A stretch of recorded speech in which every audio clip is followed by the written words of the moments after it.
우리 한번 같이 해주시겠습니다. 하나님께 불려진 내 운명. 다시 한번 하나님께 불러진 내 운명.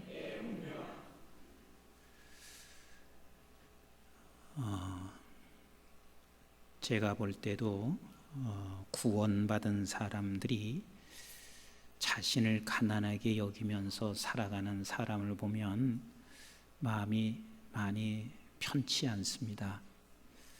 왜 구원받았다는 사람이 자신을 저렇게 가난하게 살까? 그런데 우리 하나님은 얼마나 더 하실까? 내가 너를 구원시켜줬는데 어찌해서 너는 그렇게 자신을 가난하게 여기며 살아가고 있을까? 그러면 왜 구원받았다고 하는 사람들이 자신을 그렇게 가난하게만 살게 될까? 이것은 이유가 있어요. 우리는 구원받은 사람이 항상 생각하는 게 이를 생각합니다. 내가 죽으면 천국 가는 거 보장됐어요. 그래서 구원받은 사람은 그 부분에 대해서는 나는 죽으면 천국 가 이렇게 보장되어 있고 그렇게 믿고 살아가고 있습니다. 그리고 나는 이 땅에 살아가는 날 동안 하나님께 내가 기도하면 하나님은 반드시 들으셔서 이 땅의 것을 내게 채워주실 수 있는 분이야. 이 정도로 생각하고 살아가는 사람들이 바로 예수 믿고 구원받았다 하는 사람들입니다. 그런데 아니 그 정도로 생각해도 보통 사람은 아닌데 그렇게 생각하면 생각할수록 우리는 넉넉하고 부유한 자로 살아가야 하는데 왜 이리 가난한지 몰라요. 왜 이렇게 내 자신이 가난하게 여겨지는지 몰라요. 그래서 나는 어디를 가든지 그냥 내 자신이 가난하게 여기니 마음도 그냥 콩알 많고 생각하는 것도 그냥 아주 짠짠하고 이렇게 살아가는 성도들을 우리 주변에서 수없이 우리는 만나게 됩니다. 왜 그런 줄 아세요? 우리는 내가 구원받은 것이 어떻게 해서 구원받았는지에 대해서 명확하게 이해가 안 되고 있습니다. 뭐가 이해가 안 돼요? 내가 구원받은 것이 어떻게 구원받았는지 명확하게 이해가 되지 않습니다. 자, 예를 든다면 모든 사람들이 지금 바다에 다 빠졌습니다. 근데 이 바다에 빠져 있는데 우리 하늘에서 구원의 밧줄을 내려뜨리는데 예를 들어서 10,000명이 빠졌는데 이 구원의 밧줄은 1,000개만 내려졌습니다. 그래서 1,000개만 딱 내려졌는데 아니 이게 웬 떡이에요? 내 앞으로 그 밧줄이 딱 내려져 있습니다. 그래서 내가 그것을 막 선택해서 붙잡았더니 나는 딱 끌려서 올라가서 그냥 하늘로 올라갔고 그 붙잡은 사람이 1,000명밖에 못 돼요. 그리 생각하면서 나는 운 좋게 이 밧줄을 붙잡았구나. 나는 참 운이 좋은 사람이구나. 이렇게 생각하는 구원을 생각하고 있습니다. 그런데 이게 맞아요? 틀려요? 왜 이렇게 확실하게 대답을 안 하시죠? 자, 다시 얘기할게요. 조금 졸으셨는지 모르겠어요. 다시 얘기할게요. 10,000명이 바다에 빠졌습니다. 그런데 구원의 밧줄은 몇 개? 1,000개만 내려졌습니다. 그 1,000개만 내려졌는데 내가 막 허우적거리고 정신없이 어떻게 막 이렇게 하다 보니까 나는 밧줄을 붙잡았고 그래서 나는 천국으로 올라갔고 그리고 나머지 9,000명은 그냥 빠져서 죽었어요. 그래서 이게 나는 그래서 구원을 받았다. 맞아요? 틀려요? 아무런 대답 안 넣은 사람이 중간인 것 같지요? 그 사람 빠진 거예요. 이게 맞은 것 같은데 틀렸어요. 맞는 것 같은데 틀려요. 그러니까 우리가 가난해지는 거예요.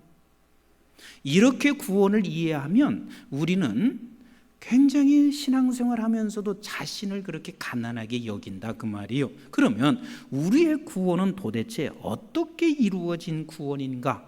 오늘 본문 3절을 같이 읽어보도록 하겠습니다. 시작. 문지기는 그를 위하여 문을 열고 양은 그의 음성을 듣나니 그가 자기 양의 이름을 각 각각 불러 인도하여 내느니라 그랬습니다. 자, 그러면 이게 무슨 소리냐면 이스라엘은 팔레스타인 지역에는 주로 낙농을 합니다. 양을 친단 말이에요. 그런데 한 마을이 공동체로 양을 치는데 임석순 목사는 100마리 양을 가지고 있고 우리 이장로님은 150마리 양을 가지고 있고 누구는 얼마를 가지고 있고 그렇습니다. 그러면 그 양들을 치다가 저녁이 되면 한 곳으로 다 모아놔요. 한 곳으로. 그러니까 임 목사의 양도 그곳으로 데려가고 채우고 이장로님의 양도 그곳으로 데려다가 채우고 이렇게 해서 한 곳으로 모으면 문지기는 하나예요. 문지기가 거기서 지키고 있는 거예요. 그래서 문지기는 누구만 알면 되냐면 목자만 알아보면 돼요. 목자가 들으면 문을 열어주고 그리고 다시 또 문을 닫고 이게 문지기의 역할이라 그 말입니다. 그러면 우리가 생각할 때 그 내 100마리의 양이 들어가 있고 그 다음에 이장로님의 양이 150마리에 거기 들어가 있습니다. 거기서 따로 분리되는 게 아니에요. 전부 다 같이 들어가 있어요. 그런데 그러면 임 목사의 양과 이장로님의 양과 어떻게 구분하느냐? 이렇게 구분하는 거예요. 임 목사는 내 양을 각각 이렇게 부르고 있습니다. 나는 휘파람으로 불러요. 그래서 내가 휘파람으로 부르면 이 양은 목자의 그 음성을 듣고 양이 따라오게 되어 있습니다. 그리고 이장로님은 야호 해서 불러요. 그러면 야호 하면 우리 목자가 야호 했구나. 그래서 그냥 따라오는 거예요. 그런데 여기서 지금 3절에서 뭐라고 말하고 있냐면 그 이름을 뭐하게 부른다? 각각 부른다 그랬습니다. 양에게 이름을 각각 부른다 그랬어요. 그러면 이게 무슨 소리인 줄 아세요? 각각 부른다는 이야기는 이거하고 똑같아요. 만명이 바닷속에 있습니다. 그러면 하나님께서 아무나 빨리 잽싼 사람이 밧줄을 붙잡아라 하고 밧줄을 1000개를 내리면 잽싼 사람이 그걸 딱 붙잡는 게 아니라 누가 붙잡냐면 10,000명 중에서 목자가 이렇게 한단 말이에요. 임석순아, 밧줄이 내려졌다. 이병준아, 밧줄이 내려졌다. 지금 이해가 되십니까? 그러니까 내가 지금 운이 좋아서 이 밧줄을 붙잡거나 내가 잽싸게 움직여서 밧줄을 붙잡은 게 아니라 각각 이름을 불렀다 그 말입니다. 아셨어요? 이렇게 해서 밧줄을 붙잡도록 그 사람에게 그 사람 앞으로 밧줄을 내려 내가 붙잡았다. 그래서 그가 구원받은 사람이다. 여러분, 이거 지금 이제 이해가 좀 되시나요? 이렇게 해서 내가 구원받았다는 것을 다시 한번 확인해 보시란 말이에요. 운이 좋아서 누가 나를 교회로 그냥 살짝 인도하다 보니까 나도 모르게 내가 구원받은 것이 아니라 하나님께서 어떤 방법인지는 모르지만 이름을 각각 불러서 나를 밧줄을 4개로 내려 너 밧줄을 붙잡으라고 말씀하셨고 그래서 양은 어떻게 됐냐면 이 목소리를 알아들었다 그 말이에요. 우리 한번 4절과 5절을 같이 읽어보겠습니다. 시작. 자기 양을 다 내놓은 후에 앞서가면 양들이 그의 음성을 아는 고로 따라오되 타인의 음성은 알지 못하는 고로 타인을 따르지 아니하고 도리어 도망하느니라. 그러니까 결국은 목자의 음성을 내가 알아듣고 내가 붙잡아진 나, 이 사람이 성경에서 말하는 구원이란 말입니다. 이렇게 내가 구원받았다면 한번 여러분 생각해 보세요. 이렇게 구원받은 사람이 어떤 모습으로 살 것인가를 생각해 보시자고요. 우리 한번 시편 139편 13절부터 같이 읽어보겠어요. 시작. 주께서 내 내장을 지으시며 나의 모태에서 나를 만드셨도다.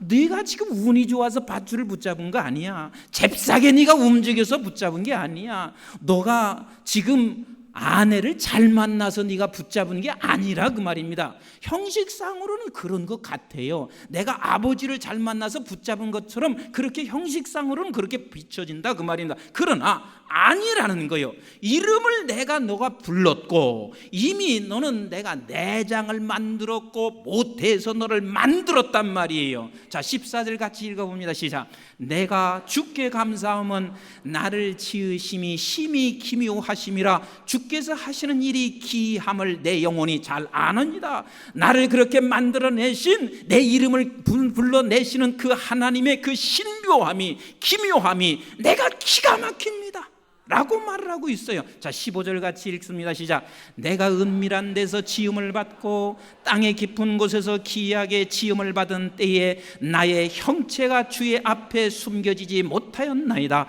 내 형질이 이루어지기 전에 주의 그러니까 네가 내 형질이 이루어지기 전에 주의 눈이 보셨으며 그랬습니다. 보셨으며 네가 운이 좋아서 밧줄을 붙잡은 것이 아니라 이미 네가 만들어지기 전에부터 내가 너를 눈으로 내가 익히고 보았으며 나를 위하여 정한 날이 하루도 되기 전에 주의 책에 기록, 같이 읽어요. 시작. 주의 책에 다 기록이 되었나니 그랬습니다. 기록된 너를 내가 이름을 불러 너를 채냈단 말이에요. 기록된 너를 내가 이름을 불러내서 너를 구원시켰다 그 말이에요. 17절 같이 읽어봐요. 시작. 하나님이여 주의 생각이 내게 어찌 그리 보배로운지요 그 수가 어찌 그리 많은지요 내가 세려고 할지라도 그 수가 모래보다 많도소이다. 내가 깰 때에도 여전히 주와 함께 있나이다. 그래서 내가 나를 생각해 보면 그리고 하나님을 생각해 보면 내가 얼마나 보배로운지 몰라요. 이것을 깨닫는 사람은 내 자신이 가난해질 수가 없다 그 말입니다. 이렇게 불려진 저와 여러분들인 것을 믿으시면 아멘 하시기 바랍니다. 운이 좋아서 여러분들이 그렇게 된 것이 아니라 그 말입니다. 하나님께서 여러분들의 이름을 불러 하나하나 기록된 그 이름을 불러 하나님이 그를 붙잡아 끌어낸 하나님의 백성들이니 이 세상에 우리가 좀 가난하게 산다 할지라도 내 자신이 가난해질 수 없단 말이에요. 세상 것을 내가 가지고 있지 않다 할지라도 하나님이 내 이름을 불러낸 사람이니 어찌 우리가 가난해질 수가 있냔 말이에요. 결단코 우리는 가난해질 수 있는 사람이 아니란 말이에요. 이것에 대하여 뒷받침하고 있는 것이 오늘 10장은 갑자기 와서 우리 주님께서 양과 목자의 이야기를 하는 것 같지만 사실은 10장이 갑자기 등장하고 있지 않아요. 9장과 연결하여 10장을 지금 설명하고 있습니다. 그래서 9장을 이해하고 8장을 이해하지 못하면 10장을 이해할 길이 없습니다. 그럼 9장 마지막 구절을 한번 보실까요? 9장 39절부터 41절을 같이 읽어봅니다. 시작. 예수께서 이르시되 내가 심판하러 이 세상에 왔으니 보지 못하는 자들은 보게 하고 보는 자들은 맹인이 되게 하려 함이라 하시니 바리새인 중에 예수와 함께 있던 자들이 이 말씀을 듣고 이르되 우리도 맹인인가? 예수께서 이르시되 너희가 맹인이 되었더라면 면죄가 없으려니와 본다고 하니 너희가 죄가 그대로 있느니라. 이게 무슨 말이에요? 지금 10,000명이 바닷속에 떨어져 빠져 죽었는데 9,000명은 이렇단 말이에요.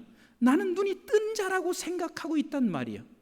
그러니 그 9,000명은 결국은 나와 상관이 없는 자라. 그런데 1,000명은 지금 내가 맹인이 됐으니 맹인이 된 그 사람은 하나님이 이름을 불러서 지금 끄집어내고 있는 사람들이고, 그래서 저 사람들은 내 음성을 지금 듣고 있고, 그리고 저 9,000명들은 내 음성을 들을 수 없는 사람이 돼버렸다 그 말입니다.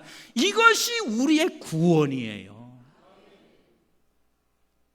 그래서 우리는 구원받은 백성은 세상 것을 내가 소유하지 못한다 할지라도 가난하게 자신을 가난하게 여길 수가 없어요. 이게 구원의 감격이란 말이에요. 우리 한번 이사야서 43장 1절 보세요. 이사야서 43장 1절 시작. 야곱아, 너를 창조하신 여호와께서 지금 말씀하시느니라. 이스라엘아, 너를 지으신 이가 말씀하시느니라. 너는 두려워하지 말라. 내가 너를 구속하였고 내가 너를 지명하여 불렀나니 너는 내 것이라. 석순아, 임목사야, 너는 내 것이고 내가 너를 지명하여 불렀고 내가 너를 구속하여 냈다. 내가 내 이름을 불러냈다. 그러니 너는 두려워하지 말아라. 담대하게 살아라. 그럼 불러내놓고 지금 가만히만 계신 하나님이십니까? 불러내놓고 하시는 말씀이 뭐라고 하시는지 2절 말씀을 같이 한번 읽어보세요. 시작.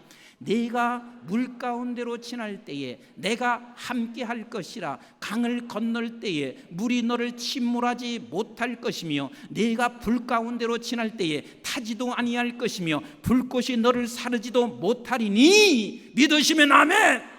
네가 물 가운데 지난다 할지라도 너를 빠뜨려지지 못할 것이며 네가 강을 건넌다 할지라도 내가 함께 건너가 줄 것이며 불 가운데 간다 할지라도 너는 그 불이 너를 사르지 못할 것이니라. 왜? 내가 너와 함께 하고 있기 때문에 그렇다.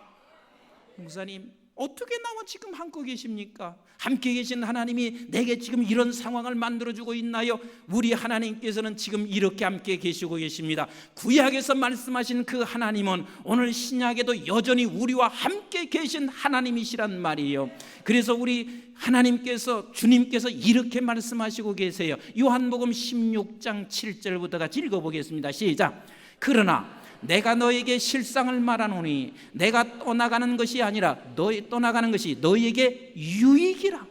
내가 떠나가지 아니하면 보혜사가 너에게로 오지 아니할 것이요 가면 내가 그를 너에게로 보내리니 그가 와서 죄에 대하여 의에 대하여 심판에 대하여 세상을 책망하시리라. 죄에 대하여 하면 그들이 나를 믿지 아니하며 의에 대하여 하면 내가 아버지께로 가니 너희가 다시 나를 보지 못하며 심판에 대하여 하면 이 세상 임금이 심판을 받았음이라. 내가 아직도 너에게 이를 것이 많으나 지금은 너희가 감당하지 못하리라. 그러나 진리의 성령이 오시면 그가 너희를 모든 진리 가운데로 인도하시리니 그가 스스로 말하지 않고 오직 듣는 것을 말하며 장래일을 너에게 알리시리라. 그러니까 우리 주님이 이 땅에 우리에게 오셔서 결국은 우리를 생명을 다 구원시켜 놓으신 후에 그리고 성령과 함께 우리가 이 자리에 와 있다는 사실을 믿으시면 아멘. 그래서 이 성령님이 우리를 목적을 가지고 끌고 가고 있습니다. 지금 나 혼자 가는 것 같지만 결코 나 혼자 가는 것이 아니라 누구와 함께 간다고요? 성령님. 그 성령이면 누구시냐면 바로 성령 하나님이시고 그 성령이 누구시냐면 예수 그리스도가 성령으로 우리에게 오셔서 나와 지금 평생 함께 동행하시고 우리를 목적을 가지고 끌고 가시는 우리 하나님이시란 말이에요. 내가 보거나 보지 아니하거나 우리는 지금 성령과 함께 계신 분이 하나님께서 이름을 불러 구원해 낸 사람들이니 우리는 결단코 자기 스스로가 가난케 여길 수가 없는 백성이 구원받은 백성이요.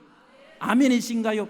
하나님이 나를 이름을 불러 지목해서 냈고 그리고 그분이 나를 떠나시는 것이 아니라 그분이 예수를 보내셨고 예수가 이젠 가신 후에는 성령을 보내셔서 성령과 함께하고 있으니 이 세상에 내가 없다고 해도 가난해질 수가 없단 말이에요. 그래서 그 성령님은 우리를 끌고 가시는 분명한 목적지가 있습니다. 그 목적지가 어딘가? 에베소 1장 4절을 같이 한번 읽어보겠습니다. 시작. 곧 창세전에 그리스도 안에서 우리를 택하사 우리 사랑 안에서 그 앞에 거룩하고 흠이 없게 하시려고 어디를 끌고 가시는 거예요? 거룩하고 흠이 없게. 같이 합시다. 거룩하고 흠이 없게. 자, 그러면 우리 예수 믿는 사람이 이 부분도 오해하고 살아갑니다. 아, 지금 우리는 이젠 구원받아서 이 땅에 지금 성령과 같이 머물러 있는 동안 거룩하고 흠이 없는 곳으로 그런 사람으로 우리를 지금 그 목적지를 향해서 끌고 간다. 그래서 우리는 뭐 해야 돼요? 거룩해야지. 그러니까 거룩해야 되니까 거룩이 그냥 되어진다면 얼마나 좋겠어요. 안 되어지니까 거룩한 척하는 거예요. 그래서 집에서는 그냥 파자마 입고 뭐 별것 다 하면서 교회 와서는요 성경책 가슴에 끼고 걷는 모습이 아주 거룩해. 뭐 하나님이 지금 그런 거룩을 지금 말하고 있나요? 아니 지금 나도 지금 십수년 신앙생활하고 있는데 내가 흠이 있어서는 안 되지. 그리고 살짝 집에 가서 화장실에서 담배를 피면서, 그리고 교회 와서는 담배를 안 피는 척하고 살아간단 말이에요. 그리고 내가 직원들과 만나면 한 잔 살짝 마시고 있으면서도 절대 교회 와서는 한 잔을 절대 마시지 않은 척하면서 흠이 없는 사람처럼 그렇게 살아가려고 한단 말이에요. 이렇게 하나님이 원하시는 게 아니란 말이에요. 여기서 거룩하고 흠이 없게 하나님이 만드신다, 그곳으로 끌고 가신다는 말은 무엇이냐면, 오직 거룩하신 분은 누구세요? 하나님 한 분밖에 없어요. 오직 흠이 없는 분은 누구세요? 하나님 한 분밖에 없습니다. 그러면 내가 거룩하고 흠이 없게 되기 위해서는 어떻게 하시냐면 성령이 나를 끌고 가시는데 이렇게 끌고 가시는 거예요. 따라서 합시다. 하나님으로 채우시더라. 그러니까 나 자신을 하나님으로 채우시는 거예요. 육의 소욕을 따라가고 있는 그 육의 그것을 하나님으로 채워서 다 쏟아내게 하시고, 결국은 하나님으로 내가 채워지면 하나님으로 채워진 것만큼 아버지가 거룩하니 내가 거룩해지는 것이고, 하나님이 흠이 없으니 내가 흠이 없게 된다, 그 말입니다. 그러면 우리 하나님으로 채워지려면 어떻게 하면 하나님으로 채워질 수 있을까? 하나님, 내가 정말 하나님으로 완전히 채워지고 싶습니다. 어떻게 하면 하나님으로 채워질 수 있습니까? 하나님께서 만약 이렇게 하면 난 하나님만 전적으로 믿고 하나님으로 확 채워넣겠습니다. 어떻게 하면? 하나님, 한번 제발 내가 기도하는 것 좀 멋지게 응답해 주세요. 사업의 문을 열어달라고 할 때 하나님께서 멋지게 사업의 딱 문을 열어주세요. 그리하면 내가 하나님으로 충만해질 것 같습니다. 이것만 해주시면 내가 하나님 앞에 온전히 모든 것을 드릴 만큼 충만해질 것 같습니다. 우리는 이렇게 이야기할 때가 대다수입니다. 그런데 우리가 지금 속고 있습니다. 이것만 하나님이 해주시면 나는 하나님에 대한 믿음이 충만해지고 아버지로 충만히 채워질 것 같은데, 사실 그럴까요? 모든 인간들이 다 그렇게 속아왔어요. 한번 출애굽기 16장 1절부터 한번 보실까요? 시작. 이스라엘 자손의 온 회중이 엘림에서 떠나 엘림과 시내산 사이에 있는 신광야에 이르니 애굽에서 나온 후 둘째 달 15일이라. 애굽에서 나온 지 지금 이만큼 됐어요. 그 애굽에서 나온 후 둘째 달 15일이라. 자, 2절 시작. 이스라엘 자손은 온 회중이 그 광야에서 모세와 아론을 원망하여. 자, 누구를 원망했어요? 모세와 아론을 원망했어요. 무엇 때문에 원망했냐면 3절을 같이 읽어볼까요? 시작. 이스라엘 자손이 그들에게 이르되 우리가 애굽 땅에서 고기 가마 곁에 앉아있던 때와 떡을 배불리 먹던 때에 여호와의 손에 죽었더라면 좋았을 것을 너희가 이 광야로 우리를 인도하여 내어서 이 온 회중이 줄여 죽게 하는도다.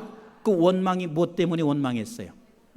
배고파서 원망했어요. 그러면 이 사람들이 지금 저들에게 요구하는 게 뭐냐면, 배만 부르면 우리는 하나님 앞에 원망하지 아니하고 배만 부르면 하나님 충만해서 아버지를 원망하지 않고 찬양하면서 내가 살겠습니다, 그 뜻 아니냔 말이에요.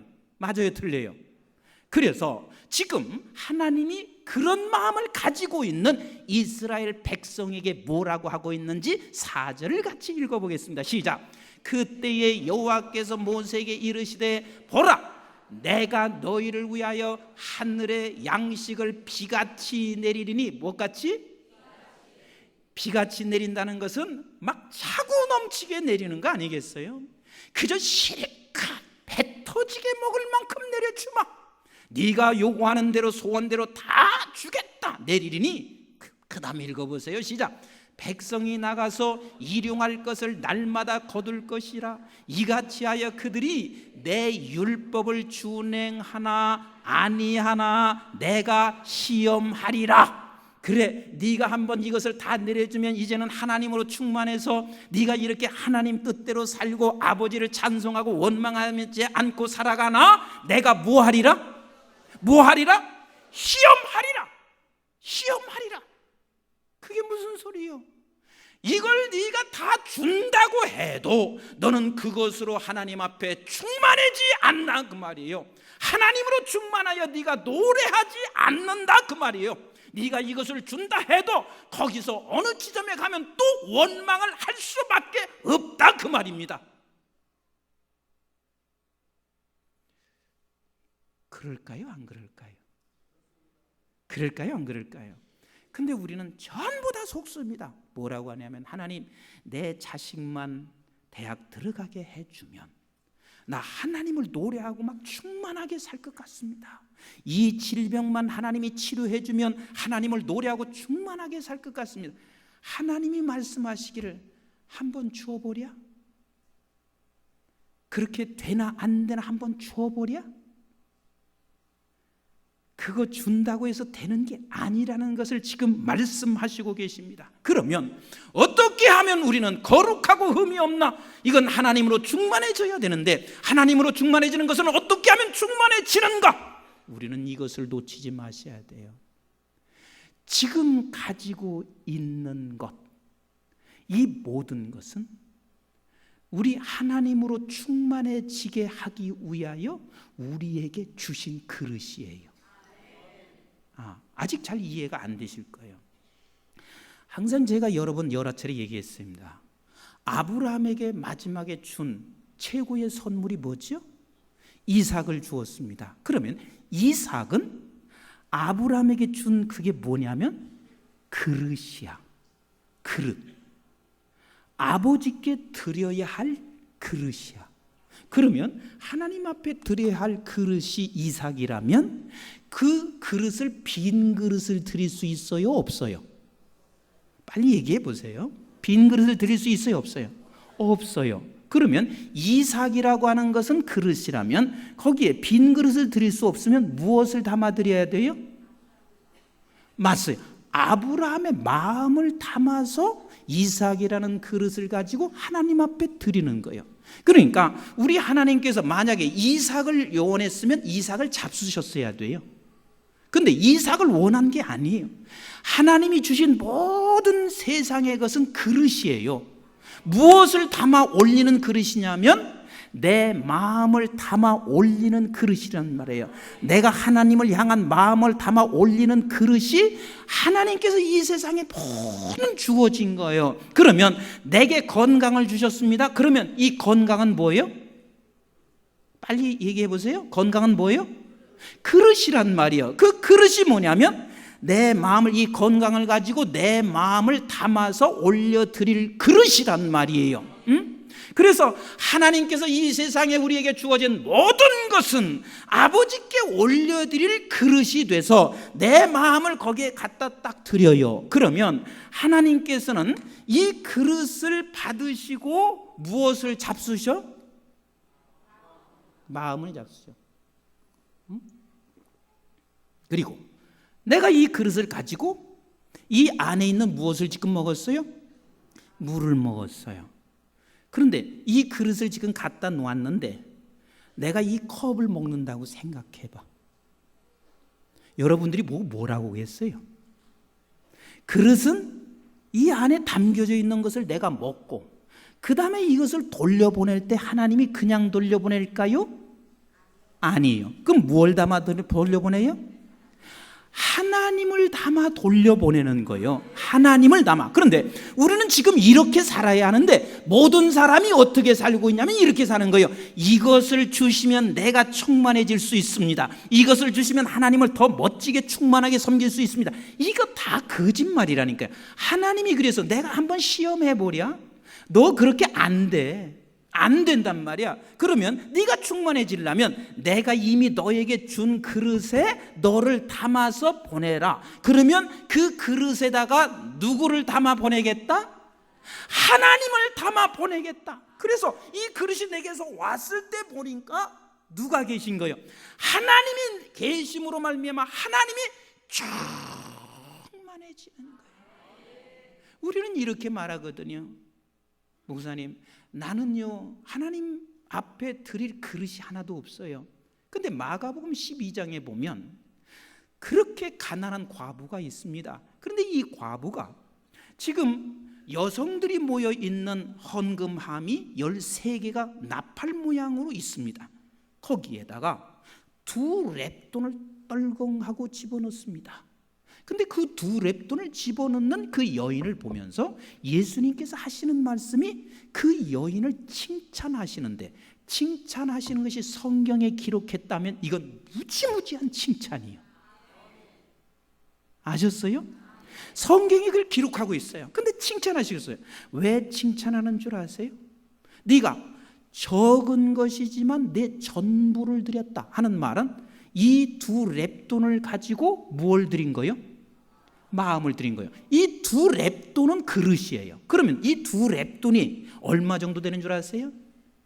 한 데나리온의 64분의 1이에요. 그럼 한 데나리온은 장정 한 사람이 하루를 일하는 품삯이에요. 그러면 하루 일한 품삯이 5만 원이면 2렙돈 값은 64분의 1이니까 혜린아 얼마? 수학과 나왔으니까 1,500원이야. 1,500원. 그러면 1,500원을 지금 여기 떨궁 집어넣는데 이 1,500원이 지금 뭐가 맞냔 말이에요. 그런데 이 여인은 1,500원이라는 그릇을 거기에 뭘 담아? 마음을 담아 드렸더니 주님께서 중림으로 채워 넣으셨다 그 말입니다. 채워서 그에게 보냈다 그 말입니다.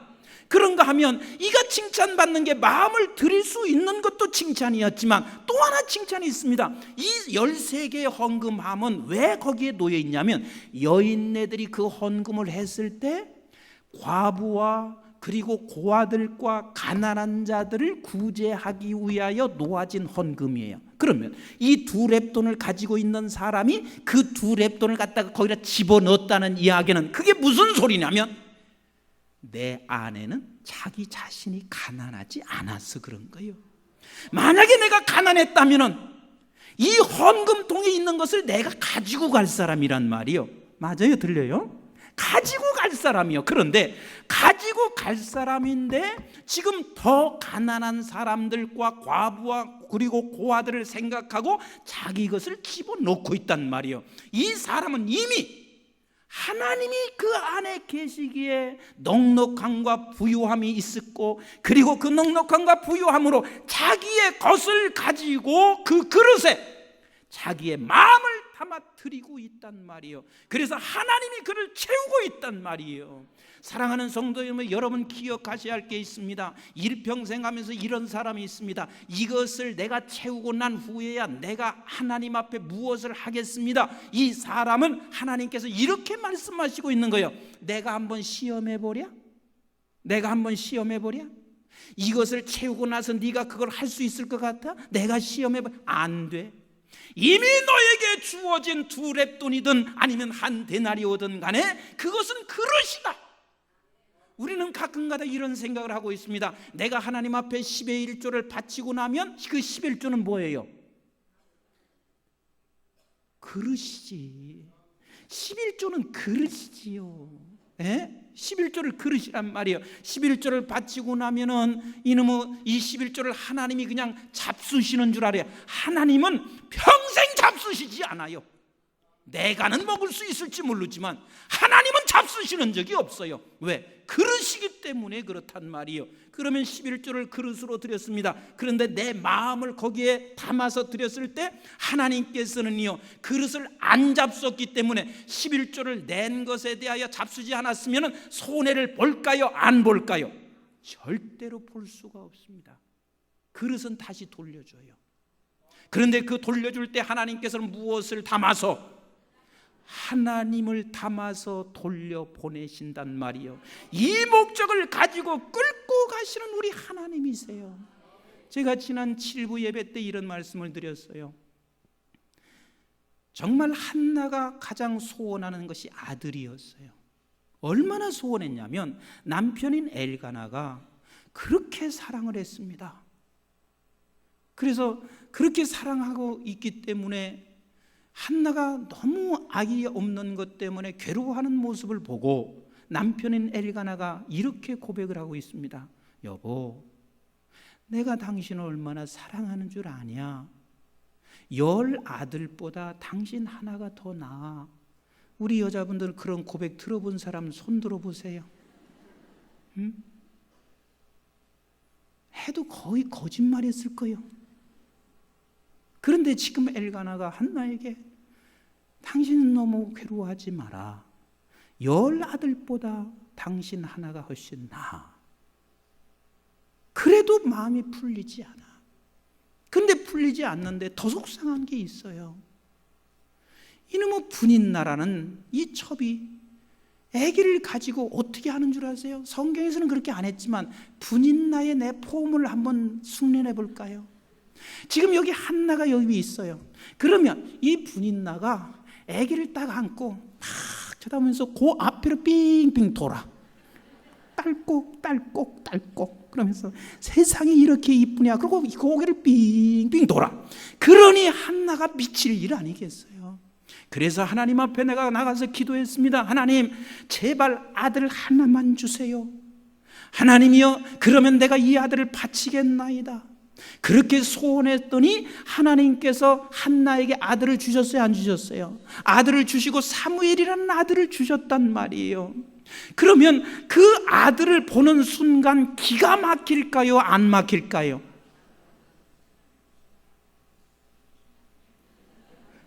다시 한번 할게요. 기가 막힐까요, 안 막힐까요? 기가 막힌 아들이지요. 기가 막힌 아들이란 말이요.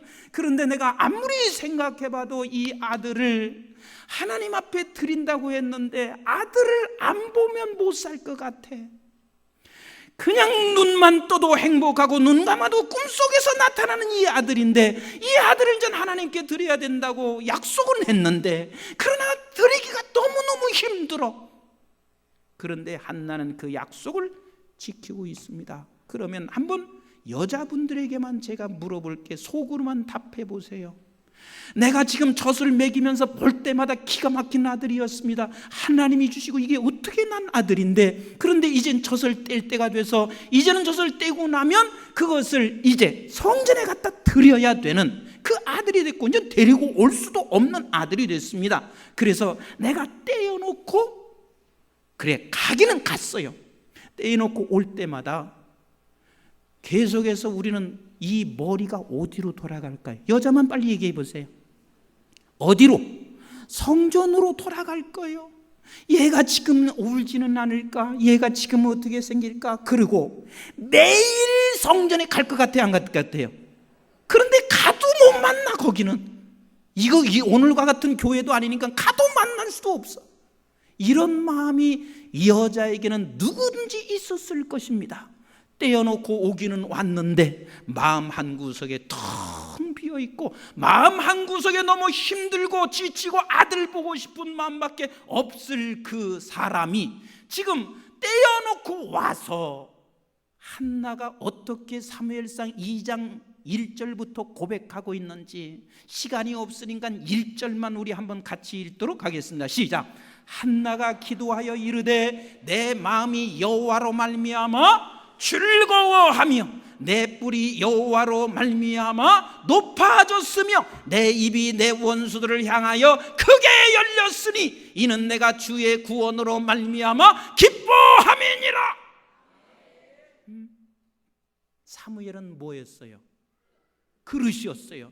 그릇을 갖다 드렸습니다. 그랬더니 한나가 돌아오면서 계속해서 그릇을 생각하는 것이 아니라 한나가 돌아오면서 거기서 무엇을 담아 보냈냐면 하나님을 담아 보냈습니다. 그래서 하나님으로 충만해졌습니다. 그래서 여호와로 말미암아 내가 즐거워합니다. 그의 구원으로 말미암아 내가 기뻐하고 있습니다. 하나님으로 내가 말미암아 내가 높아졌나이다.